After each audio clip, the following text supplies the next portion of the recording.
Hello and welcome back to another episode of VRising. Today we take Azriel the sunbringer down. A true politician, Azriel warmed his way to the top of the ranks of the Church of Luminance with cold calculated social grace.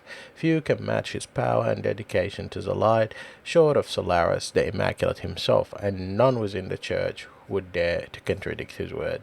Now we're taking on this guy because he basically gives us the gold, and we want the gold. What do we want? We want it now. So, um, basically, in the next bit, I'm just having a look of where I think he might be on the map, and I completely get it wrong. So I'm just looking for anything that has, churchy looks on it. I thought he would be in that Silverlight Fortress, but he isn't. Unfortunately, he is not. So I've marked up the Fortress of the Light, and I'm just going up here to just see um, if I could get some blood.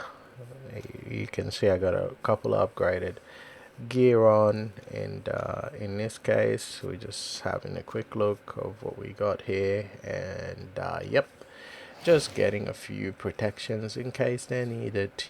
Better to have it than to be looking for it in the middle of nowhere. Alrighty, so right now we got the Holy Resistance potion, and we're about to go over there and rip them as much of a one as we can. So, taking it over, and there he is, Azriel the Sunbringer.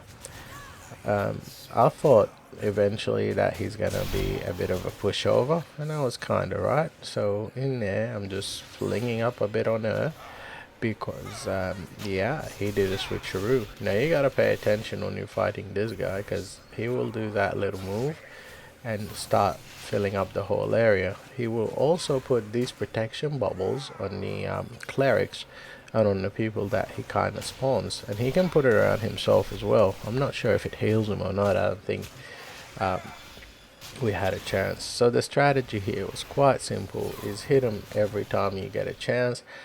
Stay at range, and the reason we're staying at range is to try and avoid this as much as possible.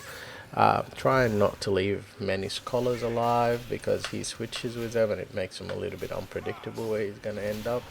We're familiar with these cubes. They basically apply a snare. You gotta be careful. The projectile that he throws, this one, is very bad. So if it hits you, it immediately activates that, and I don't think you can avoid it unless maybe you have the double dash. Yep. So one of those tries, I tried to jump over it, and I thought that was it. So the strategy here was to keep one of these skeletons attacking him at all times, and he kills them way too quickly, which is, I guess, is a balance of the game, because otherwise, you would have them as just turrets. So in that case, my skill, I think it was supposed to get a mage every time, but it looks like it's a chance of a mage.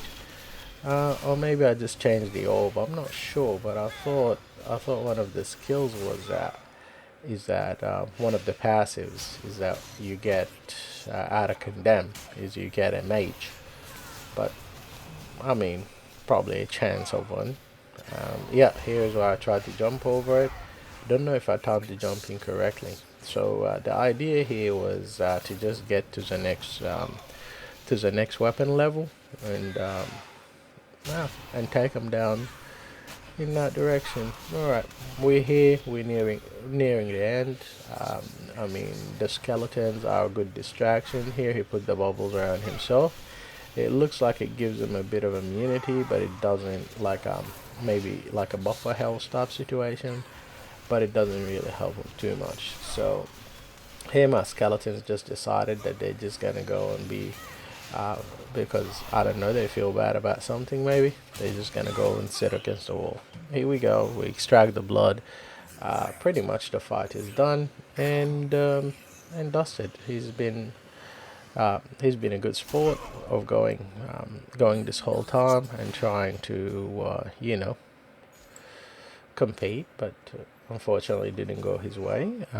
Unfortunately only for him, but good for us. That's the end of the fight.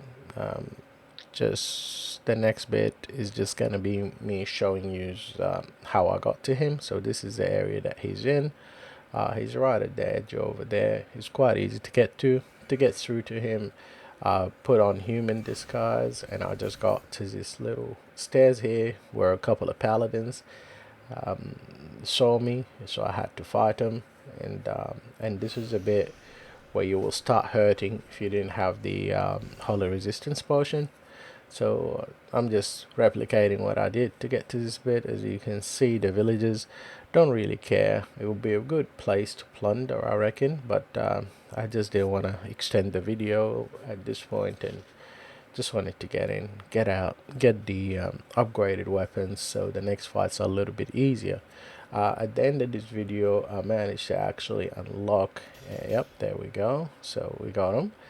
At the end of this video, I managed to unlock the next a couple of the weapons that are good. I was explaining here that the toughest bosses seem to be these ones that give you a basically a shape change, and also the ones to finish the act. And it looks like we're probably on the final act anyway.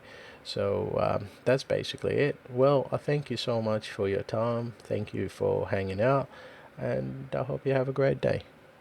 Bye bye.